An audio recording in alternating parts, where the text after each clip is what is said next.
Welcome, one and all, to the Ferret and Raccoon podcast, episode 162. I am your one and only host for this podcast, the Angry Raccoon, bringing you the first podcast of March 2021. And so far, March has already been a very interesting month for a lot of reasons, especially in the United Kingdom, or England for the most part. One of the main things that did happen over the last couple of weeks was that on the 8th of March, England began its, exit or slow process of coming out of a lockdown, with the fact that children went back to school at a normal capacity, which has been quite interesting for the most part, especially given that there have been a lot of concerns about, how children are going to handle going back to school. And also one thing that I didn't actually think of that was kind of brought up to my attention, kind of watching the news, and that was the children that were not looking forward to school because it was absolute hell for them. Either they were struggling or, they were bullying, which hopefully will address more and bigger, greater issues within the school system as it hopefully gradually picks back up pace and I guess gets back to where it was, because this country is kind of behind in general in terms of its education, but we'll just have to see how the next couple of months go. But for the most part as well, I was back to work from the 8th. It was at a more regular basis, so most of my, or at least the last week, has more been about me trying to get into the proper swing of how my new job, despite the fact I've been working since January, how my new job is going to play out in a somewhat normal sense. So it's been interesting. It's been a learning curve, kind of figuring out how everything's going to work, how to manage my time, both in work and, when I get home. So we'll see. So hopefully once things are in this new normal, I'll be able to have a better, timetable or structure or organization. And then hopefully I'll be able to start making a lot of these other videos that I want to do on this channel, which is awesome. But a few other things happened over the last 2 weeks, two of which I'm not really going to mention because I don't really care about them. Obviously, you can go look them up back in, whether you're listening to this in the past or the present or the future, who knows, you can go look them up. Hopefully, I don't know, hopefully they are, what's the word? Let's just drop it. Anyway, it's a very short podcast, as you can probably tell by the time. There really wasn't a lot to watch. There wasn't anything that was really interesting me, and I honestly don't like adding filler to the podcast just for the sake of making it longer. If I only have one trailer to talk about, I will only talk about one trailer. That's just how I work. So, yeah. But typically, that's usually how things happen. It's always like one very big podcast, which will be followed by maybe like a very, very small one. But it happens, and, you just gotta be prepared for that. I'm not always gonna have things to talk about, simply put. But at least the things that I do have to talk about are at least interesting for the most part. And it's mainly gaming. And the first one I want to talk about is for the official announcement trailer of Alien Fireteam, which was a trailer that came out of absolutely nowhere. Not necessarily regarding the rumored Alien game that had been floating around for a while. I guess this is it.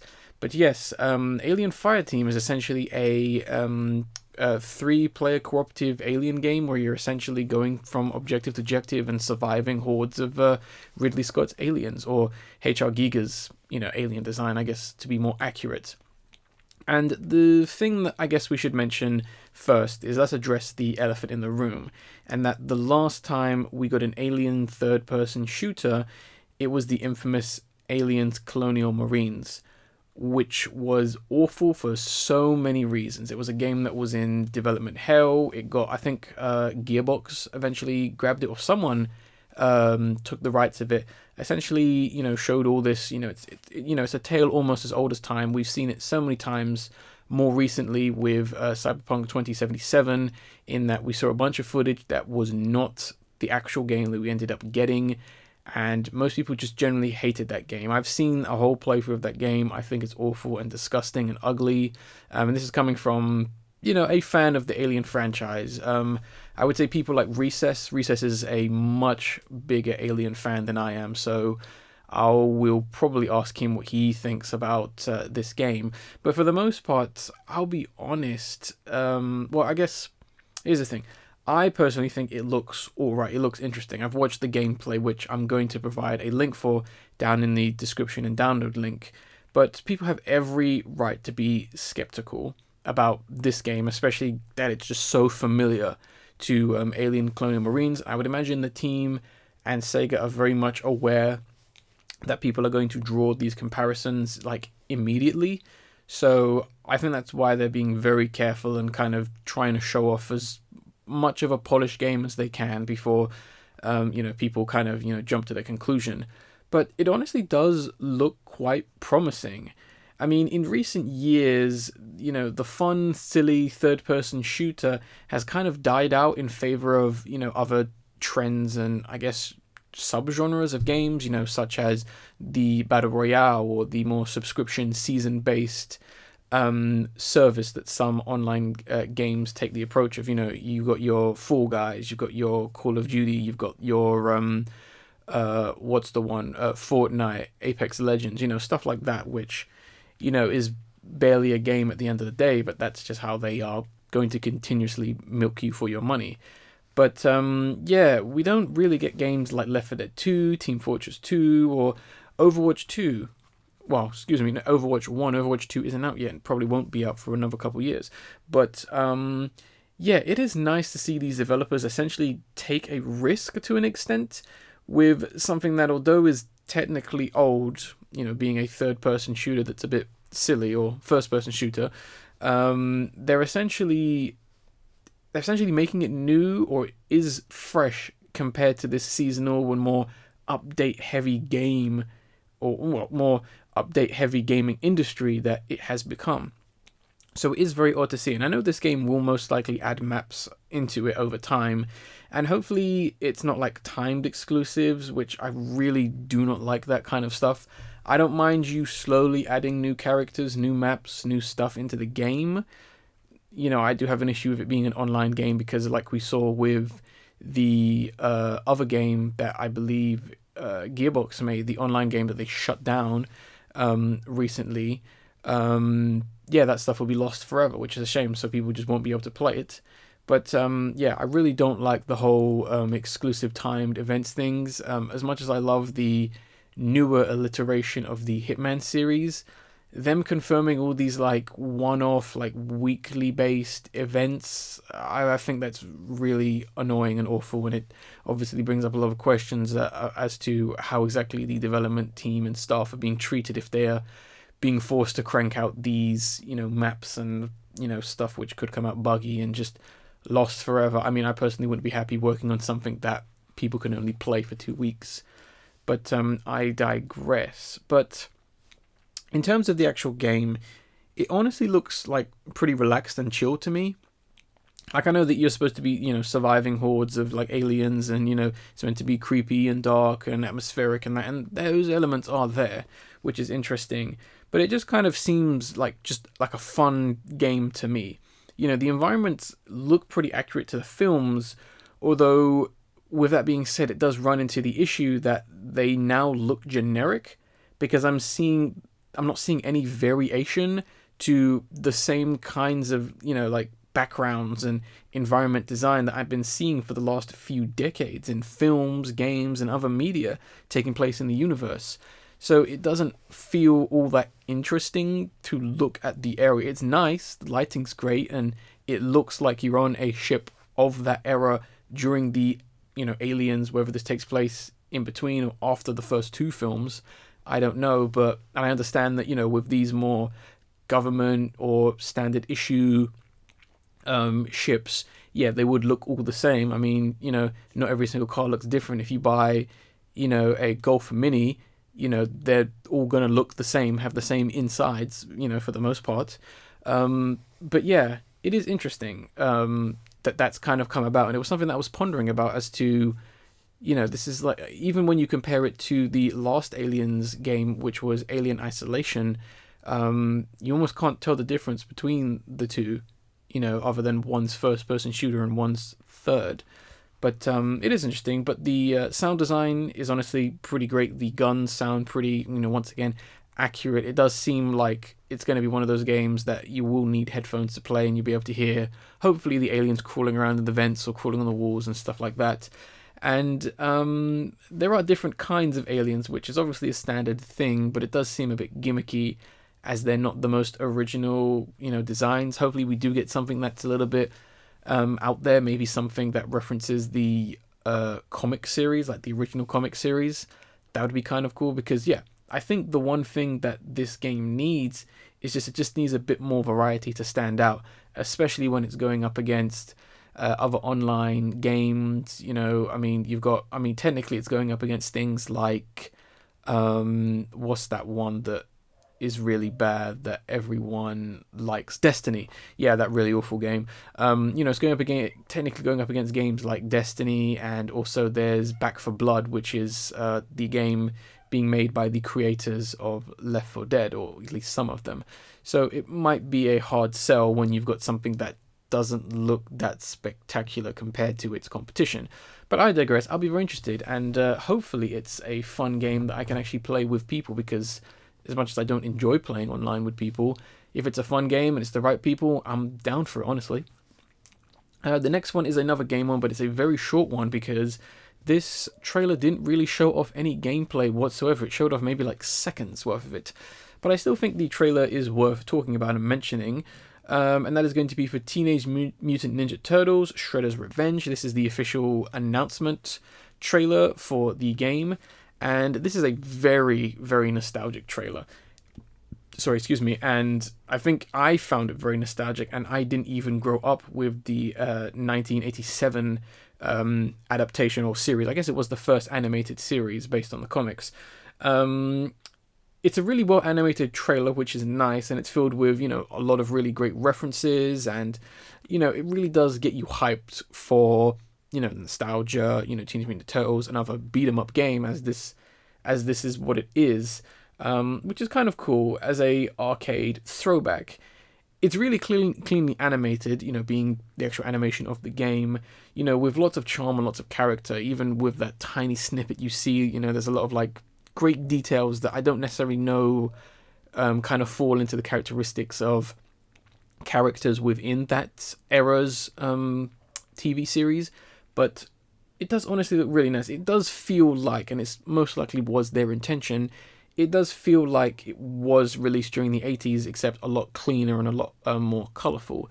But hopefully this gets a physical release, and hopefully it's good, because the beat-em-ups are making a slow comeback, which is nice, in a slightly more niche corner and niche market. And I think that might be partly thanks to just the arcade / indie development scene being as big as it is. You've got other beat-em-up games that have done really well, such as Mother Russia Must Bleed. You've also got Streets of Rage 4, which did really well. Obviously, you had the re-release of Scott Pilgrim vs. the World, the game.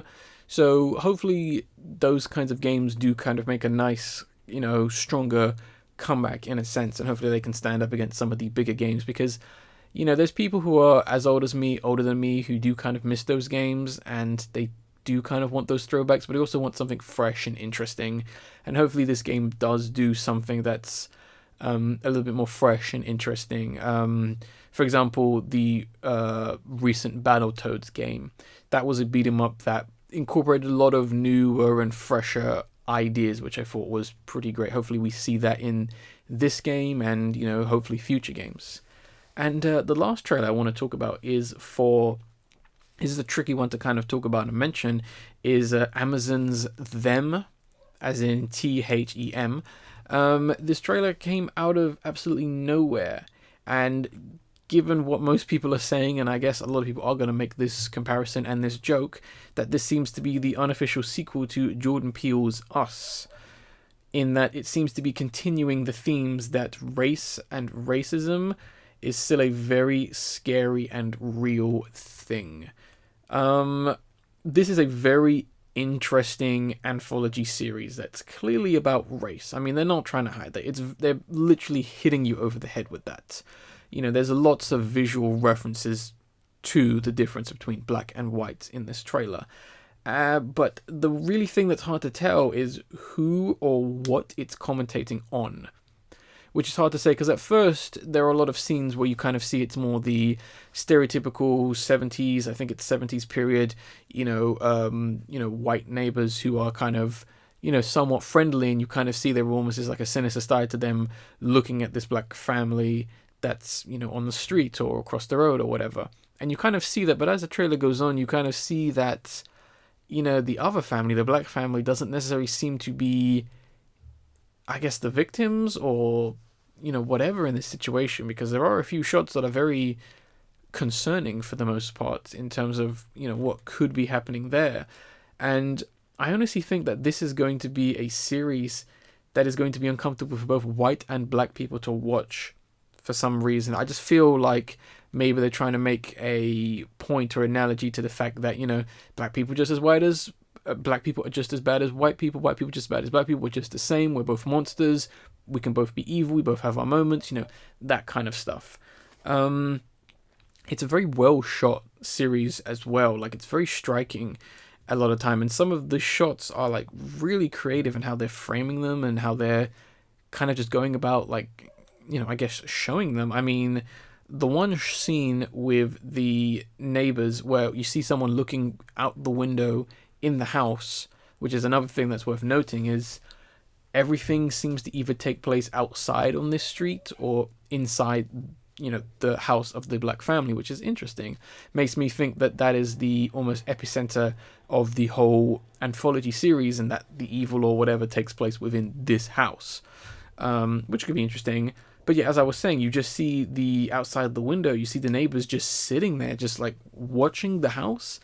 It's a really creepy and odd look that I can't really describe, like the kinds of emotions and feelings I get when I see that shot. It definitely is very odd, and I also find it really, I also just find a lot of shots like very interesting and intriguing. I know there's like one frame of a shot where you see like a black, almost like tar silhouette. There's a couple other scenes, the girl has like white like paint on her hand and she's like freaking out about that. There's a lot of analogies to like, literal black and white, almost the idea of race and skin color being something that can be transmitted. You do see that quite a few times. There's the white actress, the more predominantly seen actress, and she's like kind of, pouring white milk into a glass, and a couple other interesting shots that are very like bold in their statement of black, white, and also I find the final shot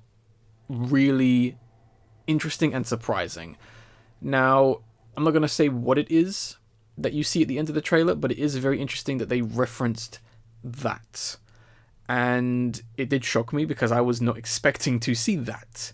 Because what it is something that honestly should never really be seen ever again, given its historical context.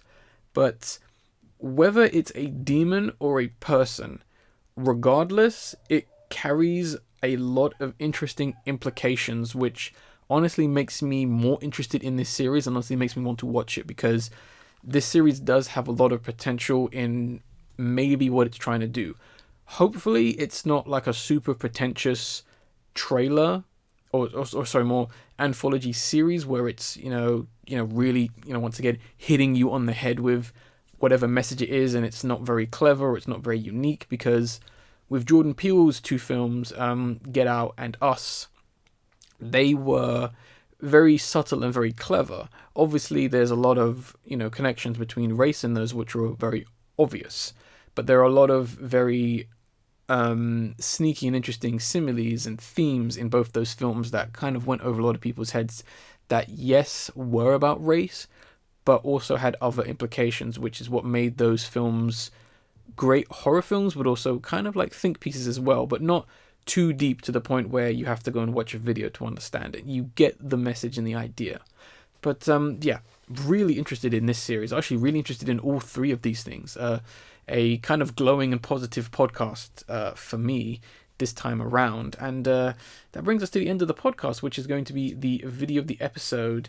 And that video of the episode is kind of one that needs a lot of explanation. And that is going to be, the video is simply titled By Your Side.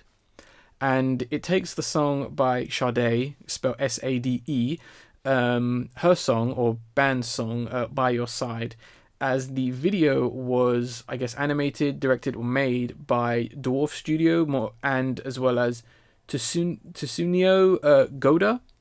I may have mispronounced his name there, so I'll give you the spelling of his name. That's TsuneoGoda, who is an animator who's worked on a couple of other projects. You may have seen his stuff and his characters, his kind of more toy-like stop-motion animation kind of style. And this music video is in reference to the Fukushima earthquake that happened 10 years ago, or just over 10 years ago in Japan, as well as the nuclear disaster that followed due to said earthquake.